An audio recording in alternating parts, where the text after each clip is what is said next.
যাওয়া উচিত। এখানে বড় ডায়লগ না দিয়ে ওখানে একবার লোক কী বলছে শুনুন গিয়ে। কেন ওদের নেতাদের বাড়ি থেকে বার করে নিয়ে এসে জুতো পেটা করা হচ্ছে?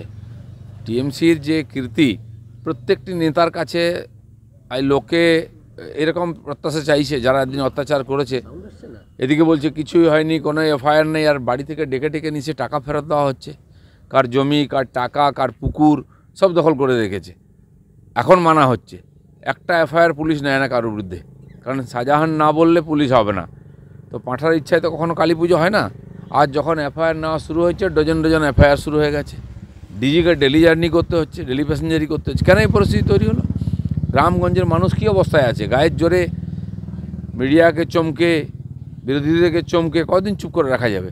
আর মানুষের রাগ আজকে বেরিয়েছে। কার্যত কাল আদালতে স্পষ্টভাবে জানিয়ে দিলেন প্রধান বিচারপতি, স্টে ছিল কিন্তু অ্যারেস্ট করাতে কোনো বাধা নেই। তবুও পরে সাংবাদিক সম্মেলনে তৃণমূল নেতারা দাবি করছেন যে পুলিশ কাজ করতে পারেনি। কি বলবেন?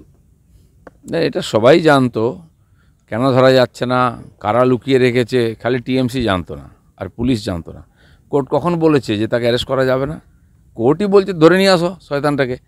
কিন্তু টিএমসির লোককেও বিভ্রান্ত করছে এবং কোর্টকেও বিভ্রান্ত করছে। তাই আদালতকে বাধ্য হয়ে এটা বলতে হয়েছে যে আমরা কখনো আটকাইনি। এখন ওনারা কথা দিয়েছেন 7 দিনে নাকি ধরে দেবেন, দেখা যাক। নওশাদ সিদ্দিকী আজ যাচ্ছেন সন্দেশখালী, কি বলবেন? যাওয়া উচিত। এখানে বড় ডায়লগ না দিয়ে ওখানে একবার লোক কী বলছে শুনুন গিয়ে। কেন ওদের নেতাদের বাড়ি থেকে বার করে নিয়ে এসে জুতো পেটা করা হচ্ছে? টিএমসির যে কীর্তি, প্রত্যেকটি নেতার কাছে এই লোকে এরকম প্রত্যাশা চাইছে যারা একদিন অত্যাচার করেছে। এদিকে বলছে কিছুই হয়নি, কোনো এফআইআর নেই, আর বাড়ি থেকে ডেকে ডেকে নিচে টাকা ফেরত দেওয়া হচ্ছে। কার জমি, কার টাকা, কার পুকুর সব দখল করে রেখেছে। এখন মানা হচ্ছে, একটা এফআইআর পুলিশ নেয় না কারোর বিরুদ্ধে, কারণ শাহজাহান না বললে পুলিশ হবে না। তো পাঁঠার ইচ্ছায় তো কখনো কালী পুজো হয় না। আজ যখন এফআইআর নেওয়া শুরু হয়েছে, ডজন ডজন এফআইআর শুরু হয়ে গেছে। ডিজিকে ডেলি জার্নি করতে হচ্ছে, ডেলি প্যাসেঞ্জারি করতে হচ্ছে। কেন এই পরিস্থিতি তৈরি হলো? গ্রামগঞ্জের মানুষ কী অবস্থায় আছে? গায়ের জোরে মিডিয়াকে চমকে, বিরোধীদেরকে চমকে কদিন চুপ করে রাখা যাবে? আর মানুষের রাগ আজকে বেরিয়েছে। দাদা বলছি, আবার সন্দেশখালীর উত্তেজনা কালকে। সন্দেশখালীর উত্তেজনা খালি গিয়ে পুলিশ গিয়ে চমকালে বন্ধ হবে না।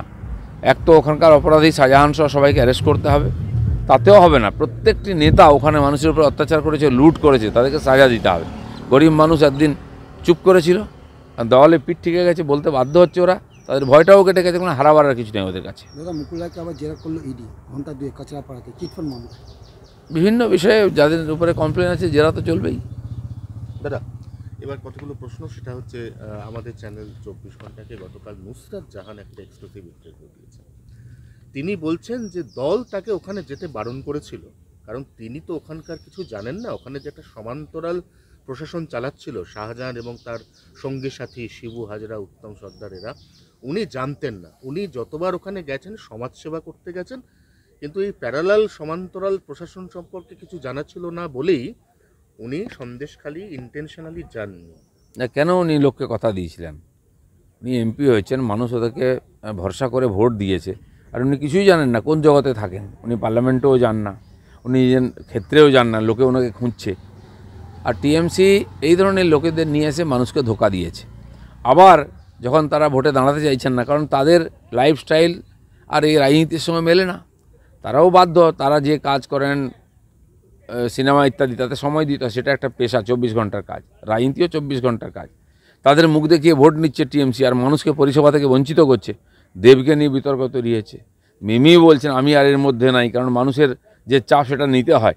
তো টিএমসি তাদেরকে বোর্ডে করে জিতছে, তারপর মানুষকে বোকা বানাচ্ছে। সাধারণ মানুষের ভাবার দরকার আছে। দেবদেবী দেখে, সুন্দর মুখ দেখে যদি ভোট দেন, তাহলে এই ধরনের ঘটনাই ঘটবে বারবার। আমি টিকিট পাই বা না পাই, আমি আর বসিরহাটের সাংসদ থাকি বা না থাকি, দিদি সবাইকে দেখবেন, দিদি মহিলা, ওনার সব দিকে নজর আছে। নুসরাত জাহান দিদি মহিলা বলেই তো মহিলাদের দুর্দশা হয়েছে, বছরের পর বছর অত্যাচারিত হয়েছেন। উনি একজন মহিলা, ওনার দায় নেই মহিলাদের কথা শোনা? উনি যদি নিজেকে আলাদা বলছেন, তো গিয়ে ওখানে কথা বলা উচিত, কেন বলেননি? Thank you. বলো। যাওয়া উচিত। এখানে বড় ডায়লগ না দিয়ে ওখানে একবার লোক কী বলছে শুনুন গিয়ে। কেন ওদের নেতাদের বাড়ি থেকে বার করে নিয়ে এসে জুতো পেটা করা হচ্ছে? টিএমসির যে কীর্তি, প্রত্যেকটি নেতার কাছে এই লোকে এরকম প্রত্যাশা চাইছে যারা একদিন অত্যাচার করেছে। সাউন্ড আসছে না? এদিকে বলছে কিছুই হয়নি, কোনো এফআইআর নেই, আর বাড়ি থেকে ডেকে ডেকে নিচে টাকা ফেরত দেওয়া হচ্ছে। কার জমি, কার টাকা, কার পুকুর সব দখল করে রেখেছে। এখন মানা হচ্ছে, একটা এফআইআর পুলিশ নেয় না কারোর বিরুদ্ধে, কারণ শাহজাহান না বললে পুলিশ হবে না। তো পাঁঠার ইচ্ছায় তো কখনো কালী পুজো হয় না। আজ যখন এফআইআর নেওয়া শুরু হয়েছে, ডজন ডজন এফআইআর শুরু হয়ে গেছে। ডিজিকে ডেলি জার্নি করতে হচ্ছে, ডেলি প্যাসেঞ্জারি করতে হচ্ছে। কেন এই পরিস্থিতি তৈরি হলো? গ্রামগঞ্জের মানুষ কী অবস্থায় আছে? গায়ের জোরে মিডিয়াকে চমকে, বিরোধীদেরকে চমকে কদিন চুপ করে রাখা যাবে? আর মানুষের রাগ আজকে বেরিয়েছে। কার্যত কাল আদালতে স্পষ্টভাবে জানিয়ে দিলেন প্রধান বিচারপতি, স্টে ছিল কিন্তু অ্যারেস্ট করাতে কোনো বাধা নেই। তবুও পরে সাংবাদিক সম্মেলনে তৃণমূল নেতারা দাবি করছেন যে পুলিশ কাজ করতে পারেনি। কি বলবেন? না, এটা সবাই জানতো, কেন ধরা যাচ্ছে না, কারা লুকিয়ে রেখেছে, খালি টিএমসি জানতো না আর পুলিশ জানতো না। কোর্ট কখন বলেছে যে তাকে অ্যারেস্ট করা যাবে না? কোর্টই বলছে ধরে নিয়ে আসো শয়তানটাকে। কিন্তু টিএমসির লোককেও বিভ্রান্ত করছে এবং কোর্টকেও বিভ্রান্ত করছে। তাই আদালতকে বাধ্য হয়ে এটা বলতে হয়েছে যে আমরা কখনো আটকাইনি। এখন ওনারা কথা দিয়েছেন 7 দিনে নাকি ধরে দেবেন, দেখা যাক। নওশাদ সিদ্দিকী আজ যাচ্ছেন সন্দেশখালী, কি বলবেন?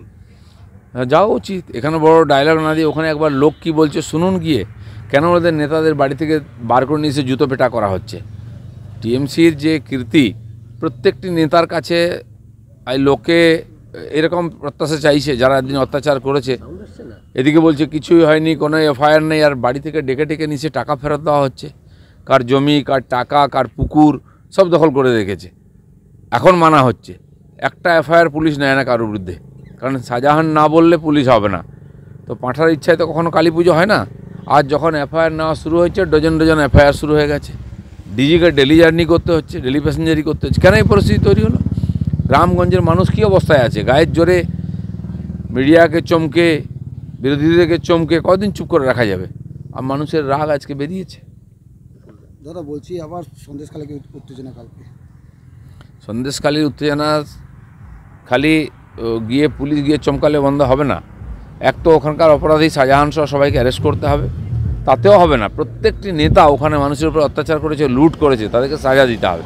গরিব মানুষ একদিন চুপ করেছিল, আর দেওয়ালে পিঠ ঠেকে গেছে, বলতে বাধ্য হচ্ছে ওরা। তাদের ভয়টাও কেটে গেছে, কোনো হারাবার আর কিছু নেই ওদের কাছে। দাদা মুকুল রায়কে আবার জেরা করলো ইডি ঘন্টা 2 কাঁচরাপাড়াতে চিটফান্ড মামলা।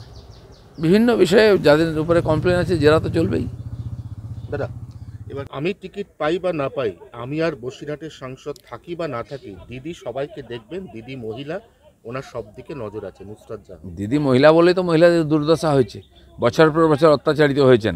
উনি একজন মহিলা, ওনার দায় নেই মহিলাদের কথা শোনা? উনি যদি নিজেকে আলাদা বলছেন তো গিয়ে ওখানে কথা বলা উচিত, কেন বলেননি?